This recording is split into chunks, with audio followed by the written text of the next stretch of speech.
한번 따라합시다. 하나님은 나를 사랑하십니다. 하나님은 나와 함께 하십니다.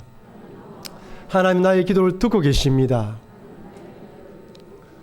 여러분, 우리가 어떤 상황과 환경에 처해 있든지 간에 나의 믿음이 중요합니다. 내가 주님을 바라보고 주님이 나와 함께 한다는 믿음, 그리고 나의 기도를 듣고 있다는 믿음, 그 주님을 바라볼 때 다시 일어설 수 있고 어떤 상황 가운데에서도 믿음으로 걸어갈 수 있습니다. 가장 중요한 것이 믿음입니다.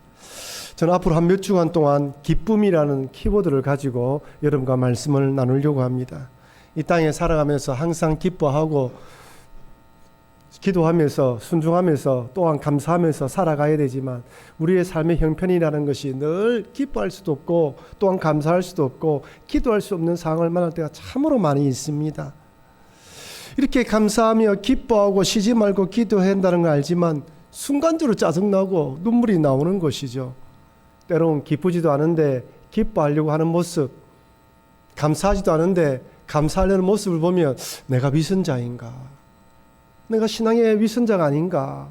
그런 생각이 들기도 할 때가 있습니다. 하지만 성경을 읽어보면 신앙의 인물들 중에 도저히 기뻐할 수 없는 상황 가운데서도 기뻐했다는 것을 우리가 알 수가 있습니다. 저는 한 몇 주간의 말씀을 통해 이 신앙의 인물들이 어떠한 상황 가운데서 어떻게 기쁨을 회복하며 주님을 바라보면서 나아간지 한번 살펴보면서 참 입과 눈의 그 짧은 기쁨, 일시적이고 유한한 기쁨, 그저 감각적인 기쁨을 추구하는 이 세상, 아니 세상에 들려오는 뉴스를 보면 우울하고 안타깝고 가슴이 아프고 심장이 벌렁벌렁거리는 이런 상황 가운데서도 우리가 어떻게 하나님을 통하여 기뻐할 수 있는지 살펴보면서 나아가려고 합니다. 먼저 이 몇 주간 말씀을 통하여 우리가 하나님 안에서 온전히 기쁨을 누리시는 여러분과 제가 되길 주의 이름으로 축원합니다. 여러분 어떻습니까? 요즘 인생이 즐겁습니까? 아닙니까? 괴롭습니까? 재미는 있습니까? 지루합니까? 신나십니까? 힘드십니까? 저 질문하니까 분위기가 좀 더 우울해지는 것 같습니다. 요새 이 30대 젊은이들 보면 중학생, 고등학생 자녀들 보면 참 애들만 봐도 기분이 좋지요. 뭔 이야기를 하는지 자기들끼리 모여서 낄낄거리며 웃는 모습을 보면 참 신이 납니다. 요즘 수요 기도회 때 우리 대청부 학생들과 중고등부 학생들이 많이 참석을 하고 있어요. 마치고 나면 한 9시 개인 기도하면 9시 10분부터 9시 반까지 개인 기도를 하는데요. 다 기도를 마치고 딱 내려가면 자기들끼리 모여서 뭐라고 이야기를 나누고 있는지 제가 위에서 보다 내려오면 야, 참 신나겠다. 참 재밌겠다. 마치 우리 중고등학교 시절, 중고등부 시절 문학의 밤이든지 행사를 하면서 떠들었던, 재밌게 놀았던, 그리고 기도했던 그런 시절이 떠오릅니다. 얼마나 신나겠습니까? 무엇을 먹어도 맛있고, 어떤 일 해도 재밌고, 어떤 이야기를 해도 즐거운 것이죠. 무엇이든 꿈을 꿀 수가 있습니다. 이것도 하고 싶고, 저것도 하고 싶습니다. 연애, 결혼, 직장, 여러 가지 앞날에 대한 꿈을 마음껏 꿀 수 있습니다. 하지만 나이가 들면 어떻습니까? 어제 일이 오늘 같고 오늘 일이 내일과 별반 다를 바가 없습니다. 계속 반복된 삶의 연속이죠. 일상의 연속이 있습니다. 맛있는 음식을 먹어도 그 맛이 그 맛입니다. 자녀들이 재미난 곳, 좋은 곳에 구경 가자고 하는데 막상 따라가 보면 그곳이 그곳입니다.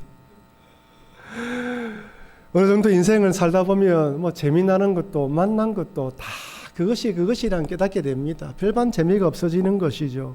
그러다 이곳저곳 몸이 아프기 시작하면 남은 인생 동안 덜 아프게 살다가 주님 앞에 가기를 소망하는 것이죠. 지난 주간에 신방 전화를 하다가 몸이 아프셔서 더 이상 교회 출입하지 못하는 한 집사님, 나이 많으신 집사님 통화를 했습니다. 교회 오시다가 도저히 다리에 기운이 없어서 돌아가시고 난 뒤부터는 교회를 출입하지 못하시는데 아이고 목사님 목소리를 들으니 너무 반갑습니다. 교회 오고 싶어도 너무 멀고 이제 걷지를 못하시는 것이죠. 참 나이에 따라 또한 여러 상황에 따라 기쁨과 즐거움이 다 다른 것 같습니다. 여러분 우리는 오늘이라는 시간대에 동시대에 살아가고 있습니다. 지난 한 주간 또 하나님 주신 한 주간의 시간을 가지고 살아왔습니다.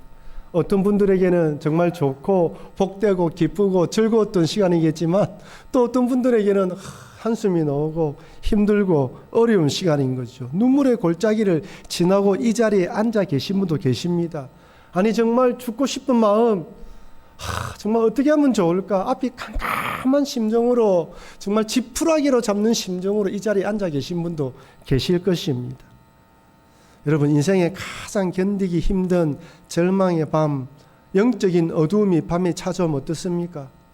아침이 되면요, 빨리 하루가 지나가길 바랍니다.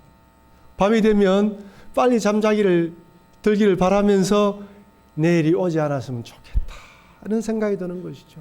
한숨이 절로 나오고 눈물이 주르르 흘러나옵니다. 내가 지금 여기서 무엇을 하고 있는가? 앞으로 어떻게 될지 답답합니다. 내일에 대한 소망, 희망보다는 절망이 찾아오는 것이죠. 이런 주간을 어떤 분은 지난 주간에 보내신 분도 있고 또 어떤 분은 기쁜 시간을 보내신 분도 있을 것입니다. 우리의 시간들 속에 어떤 때는 좋은 날도 있지만은 힘든 날도 있는 것이죠. 그런데 오늘 본문의 하박국 선지자는 시대적으로 너무나 암울한 시기에 사역했던 선지자입니다. 즐거워하거나 전혀 기뻐할 수 없던 시대였던 것이죠. 특이한 것은 보통의 선지자들은 하나님으로부터 직접 말씀을 받아서 백성들에게 대언을 했다면 하박국 선지자는 불의가 판을 치고 정의와 공의가 상실되고 죄인들이 득실하는 세상 가운데 하나님, 왜 하나님 침묵하십니까? 언제까지 악인들을 내버려 두십니까? 하나님께 부르짖으면서 기도하는 가운데 말씀을 받아 기록했습니다. 즉 보통의 선지자들은 그냥 하나님께 일방적으로 말씀을 받았다면 하박국 선지자는 시대의 아픔, 시대의 어려움, 정말 괴롭고 답답한 심정을 하나님께 토해내면서 하나님으로부터 말씀을 받아서 기록한 것이죠. 여러분, 하박국 선지자 이름의 뜻, 하박국이란 이름의 뜻이 보응하다, 끌어안다는 뜻입니다. 근데 이 포옹하고 끌어안다는 뜻이 사랑하는 여인끼리 부모가 자식을 포옹하고 끌어안는 그런 뜻이 아니라 마치 씨름 선수가 딱 부둥안고 포옹하고 있는 것처럼 부둥켜 안고 있는 건 그런 걸 말합니다. 그러니까 어떤 문제를 두고 씨름하는 듯한 그런 인상을 주는 것이죠. 여러분, 씨름하면 떠오르는 사람 한 명 있죠. 야곱이 떠오릅니다. 창세기 32장에 보면 외삼촌 라반의 집에서 가나안 땅으로 돌아오던 야곱은 형 에서가 400명의 부하를 이끌고 자기를 맞이하러 나온다는 소식을 듣습니다. 형이 자기를 죽이려 복수하러 오는 것이죠. 그래서 야곱은 자신이 할 수 있는 모든 방법을 동원합니다. 무엇입니까? 가축대와 모든 걸 때로 나누어서 형에게 마치 선물로 주는 것처럼 때로 나누어 보냅니다.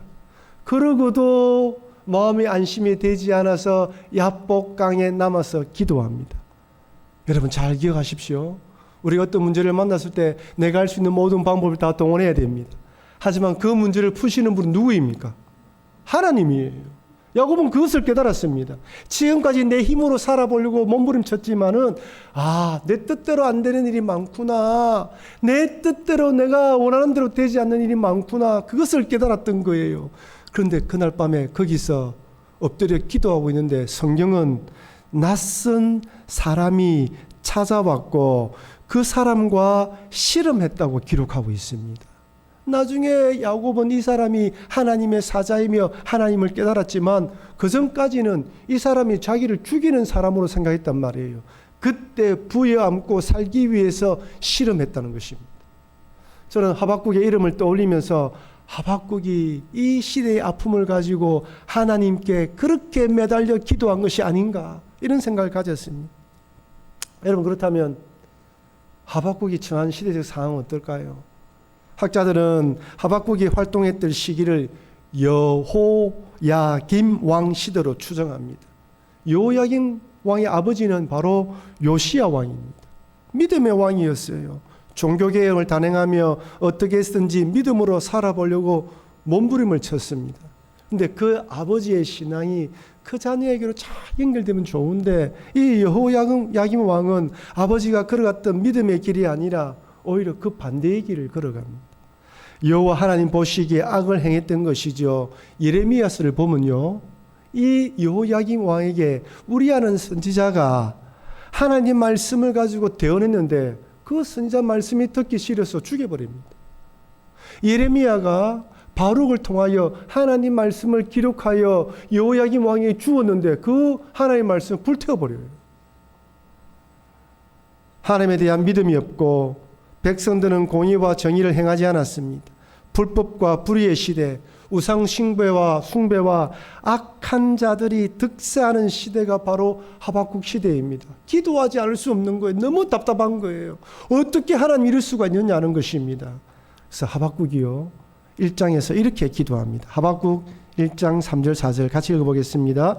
어찌하여 내게 죄악을 보게 하시며 표역을 눈으로 보게 하시나이까. 겁탈과 강포가 내 앞에 있고 변론과 분쟁이 일어났나이다.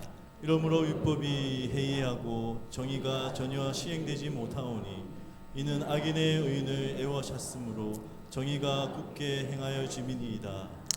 여러분, 이 구절을 읽어보면 어찌하여 라고 말하면서 죄악, 폐역, 겁탈, 강포, 정의가 시행되지 않는다, 변론과 분쟁이 일어난다, 이런 구절만 보아도 얼마나 답답해하는지 알 수가 있어요. 너무 힘들어하는 거예요. 도저히 하나님이 계신다면 왜 이렇게 악인들이 횡행하는 것을 보고 계시는 것일까? 여러분, 하박국의 기도의 내용이 무엇입니까? 두 가지입니다. 첫째는 언제, 왜 가만히 보고 계시냐는 거예요. 왜 하나님 보고 계시냐는 것입니다. 그 언제? 두 번째는 언제까지 기다렸냐는 거예요. 하나님을 믿었습니다. 하나님 역사할 걸 알았어요. 근데 도저히 왜 이런 일이 일어나냐는 거예요. 여러분, 사실 이 땅에 신앙생활할 때 우리를 힘들게 만드는 것도 이 두 가지입니다. 첫째가 뭡니까? Why입니다. 왜? 나는 내 나름대로 믿음 생활하고 11조 생활하고 헌금 생활하고 봉사도 열심히 하는데 우리의 가정에, 우리 자녀들에게, 우리의 삶에 왜 이런 일을 허락하십니까? 도저히 이해가 되지 않는 거, 납득이 되지 않아요. 왜 그렇습니까? 여러분, 그런 질문 많이 하시죠. 하나님 왜 그렇습니까? 왜 이런 일에, 이 시기에, 왜 이때 이 일을 허락하셨습니까? 우리는 살아가다 보면 수많은 why라는 질문을 던지게 됩니다. 풀리지가 않아요. 그렇다고 하나님이 제때 답을 해주시는 것도 아닙니다. 답답한 것이죠. 두 번째는 when입니다. 도대체 하나님의 때가 언제입니까? 나는 지금 당장 하나님의 도움이 필요하고 지금이 하나님의 때라고 생각하는데 항상 하나님의 때는 늦어요. 내가 생각하는 때보다 훨씬 늦습니다. 내가 조금 넓게 길게 잡아도 더 늦을 때가 많아요. 참 힘든 것이죠. 도대체 왜 그런지 이해가 되지 않습니다. 머릿속으로는 하나님의 때와 내 때가 다르다는 것을 알지만 그 때를 바라보며 참고 인내하는 것은 결코 쉽지가 않습니다. 분명 그럼에도 불구하고 하나님 역사하시고 주관하신다고 믿지만 현실의 상황은 계속해서 악화될 때 믿음은 흔들리는 것이죠. 여러분, 이런 상황을 만날 때가 많은 것이 현실입니다. 과연 이럴 때 우리는 기뻐할 수 있을까요? 어떻게 감사할 수 있을까요? 어떻게 항상 기도하며 주를 바라볼 수 있을까요? 이럴 때는 불평불만, 원망의 마음이 생깁니다. 정말 하나님 계시는가, 불신앙의 그런 마음들이 꿈틀꿈틀 우리 마음에 올라올 때가 있습니다. 온갖 생각들로 마음이 뒤숭숭해지는 것이죠. 그렇다면 하박국 선지자는 이렇게 기도하면서 어떻게 기쁨을 회복했을까요? 하박국 선지자는 하나님께 기도하면서 두 가지를 깨닫게 됩니다. 첫 번째는 그럼에도 하나님의 때가 온다는 믿음의 확신을 가졌습니다. 한번 따라할까요? 그럼에도 하나님 때는 옵니다. 하박국은 답답했지만 그럼에도 온다는 걸 믿었어요. 우리 하박국 2장 3절 말씀을 같이 읽어보도록 하겠습니다. 이 묵시는 정한 때가 있나니 그 종말이 속히 이르겠고 결코 거짓되지 아니하리라. 비록 부딪히라도 기다리라. 지체되지 않고 반드시 응하리라. 아멘이죠. 비록 더딜지라도 기다리라. 지체되지 않고 반드시 응하리라. 한번 따라할까요? 비록 더딜지라도 기다리라. 이 말씀이 오랜 기도 제목을 가지고 기도하시는 가운데에 응답되지 않아서 답답한 심정을 가지고 계신 분들이 있다면 이 말씀이 여러분의 그 기도의 답이 되기를 주의 이름으로 축원합니다. 비록 더딜지라도 기다려요. 여러분, 때로는요, 우리 인간의 힘을 아무리 동원하고 지혜를 동원하고 사람을 동원한다도 되지 않는 일이 너무나 많이 있습니다. 다 됐다고 싶었는데 또 안 될 때가 있어요. 그때는 어떻게 됩니까? 비록 더딜지라도 기다려야 됩니다. 하나님이 한번 역사하시면 됩니다. 그때를 우리가 모를 뿐이에요. 정한 때가 있고 그 종말이 속히 이르겠다고 말씀하십니다. 하나님에는 계획이 있습니다.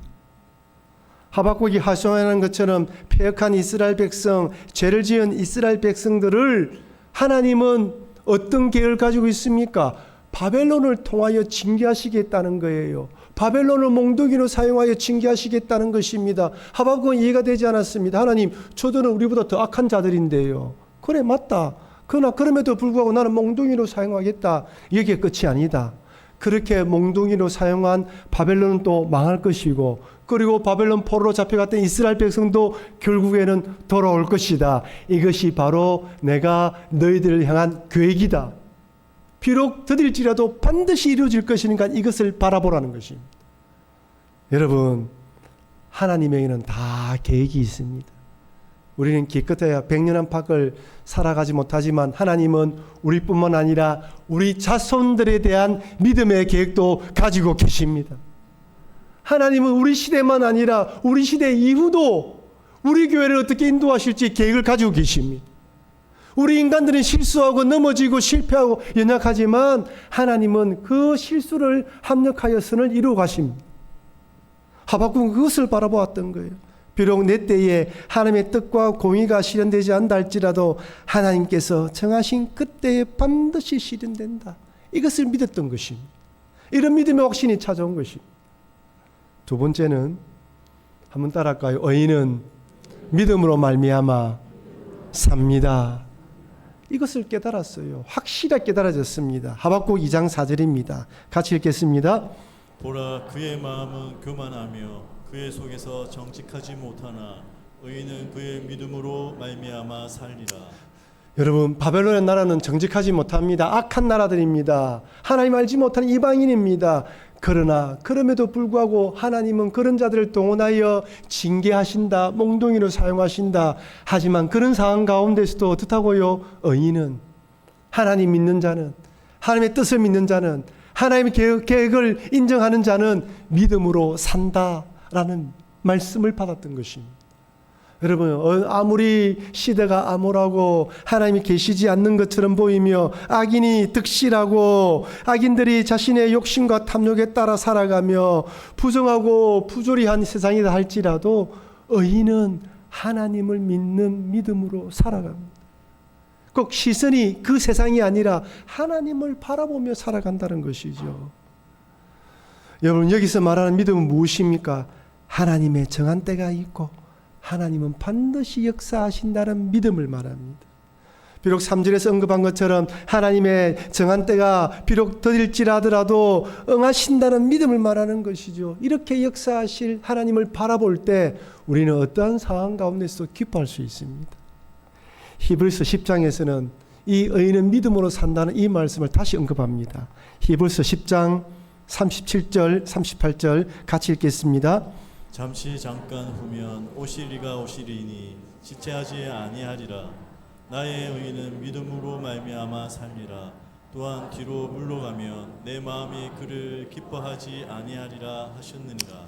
하박국이 살았던 시대가 악인들이 득세하는 시대였다면 지금 히브리서 이 편지를 읽고 있는 독자들은 예수님을 믿었는데 핍박과 환란이 일어나고 자꾸 유대교로 돌아오라, 다른 종교로 돌아오라, 배교하라고 이런 압력이 가해지고 있고 보이지 않게 피해를 입고 손해를 입고 있는 성도들에게 쓰여진 편지입니다.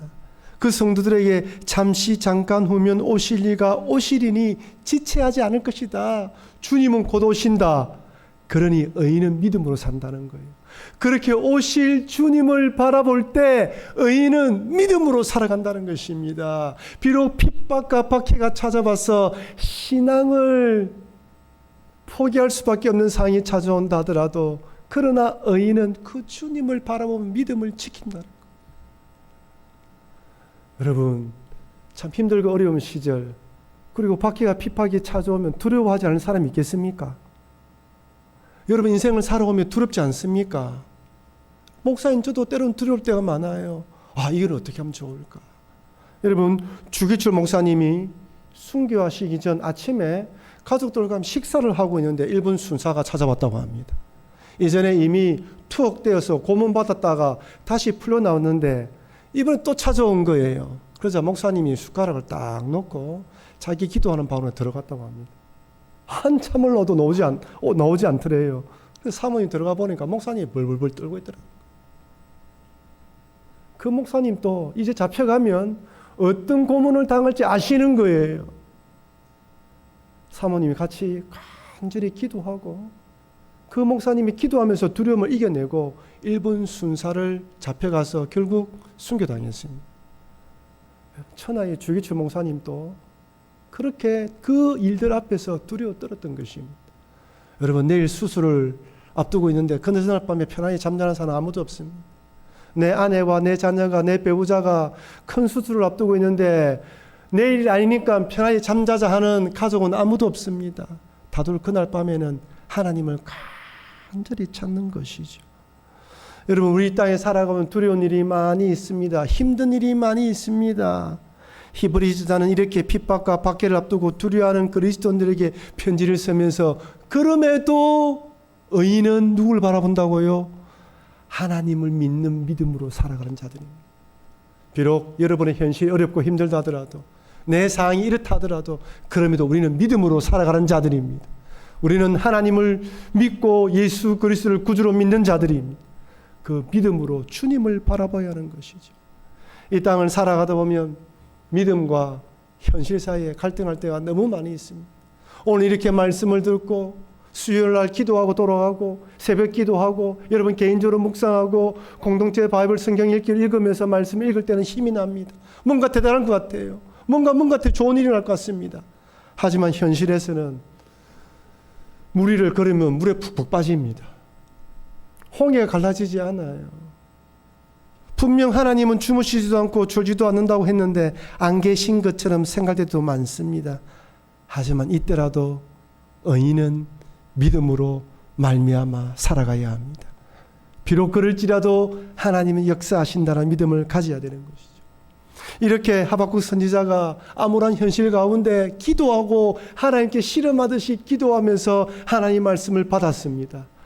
이 말씀을 받은 하박국이 이렇게 고백합니다. 하박국 3장 16절 말씀 우리 같이 한번 읽어보겠습니다. 내가 들었으므로 내 창자가 흔들렸고 내 목소리로 말미암아 내 입술이 떨렸도다. 우리가 우리를 치려 오늘 썩이는 것이 내 뼈에 들어왔으므 내 몸은 내 처소에서 떨리는도다. 내가 들었으므로 내 창자가 흔들렸고 그 목소리로 말미암아 내 입술이 떨렸도다. 무슨 말입니까? 하나님으로부터 깨달음이 오자 내 심령에 진동이 왔다는 거예요. 죽을 것 같고 정말 왜 이랬습니까? 라고 원망과 불평불만이 가득한 이 심령 가운데 하나님의 말씀이 임하자 입술이 떨리고 심령이 떨렸다는 거예요. 여러분 언제 하나님의 말씀을 듣고 기도하고 말씀을 읽으면서 이런 감동을 느껴봤습니까? 학생 때 수련회에서 말씀을 받고 눈물 뿌리며 기도할 때가 있었는데 나이가 들고 인생 살아오면서 또 언제 이렇게 하나님의 말씀을 들으면서 내 심령이 떨리는 경험을 해보았습니다. 그리스도인은요 하나님께 기도하고 말씀을 읽고 묵상하면서 그 깨달음으로 살아가는 인생입니다.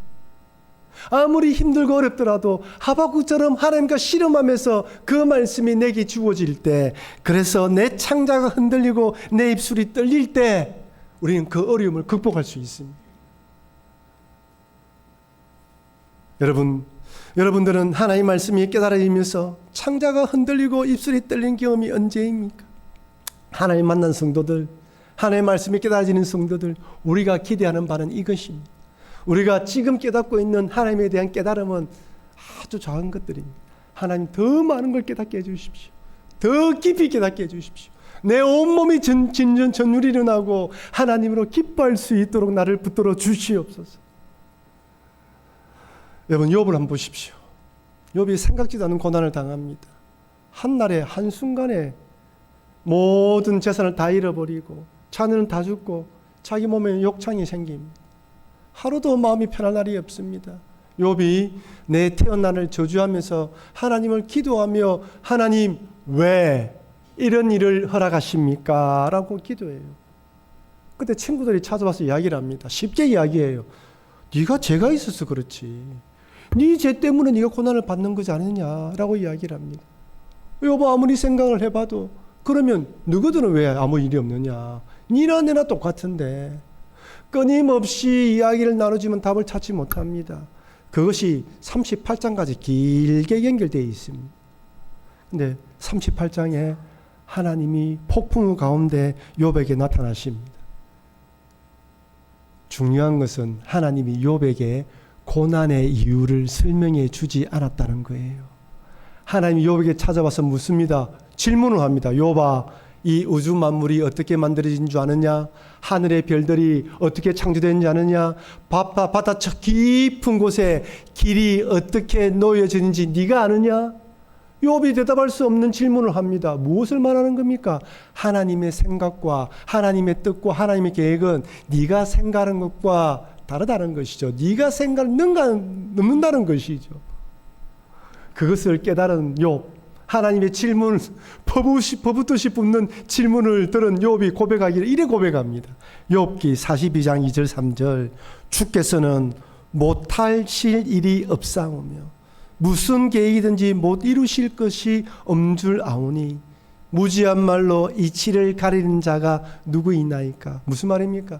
무지한 자가, 이치를 가리는 자가 자기란 말이죠.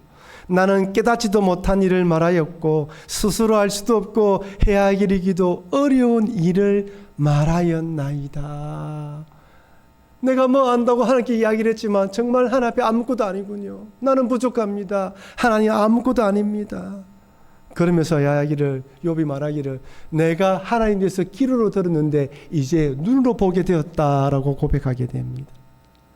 하박국이 기도하면서 하나님의 말씀을 듣고 창자가 떨리고 입술이 떨렸던 것처럼 욥은 그 하나님의 음성을 듣고 온몸의 전율을 느끼면서 귀로 들었던 하나님을 눈으로 보았다고 고백하게 됩니다. 여러분, 우리가 아는 하나님에 대한 지식은 보잘것 없습니다. 때론 왜, 언제라는 질문 앞에서 하나님에 대한 믿음이 흔들릴 때가 있습니다. 생각지도 않은 고난, 역경 앞에 하나님이 원망스러울 때도 있습니다. 하지만 이때라도 하나님께 기도하되 씨름하듯이 기도하고 매달리면서 하나님의 뜻을 깨닫게 해달라고 기도해야 됩니다. 하나님의 뜻이 무엇인지 깨달아서 내 창자가 흔들리고 입술이 떨리고 귀로 들었던 하나님을 눈으로 보게 되었다라는 간증이 깨달라고 기도해야 됩니다. 그런 깨달음이 주어질 때 우리는 참되게 기쁘게 주님을 바라보며 감사하며 기뻐할 수 있습니다.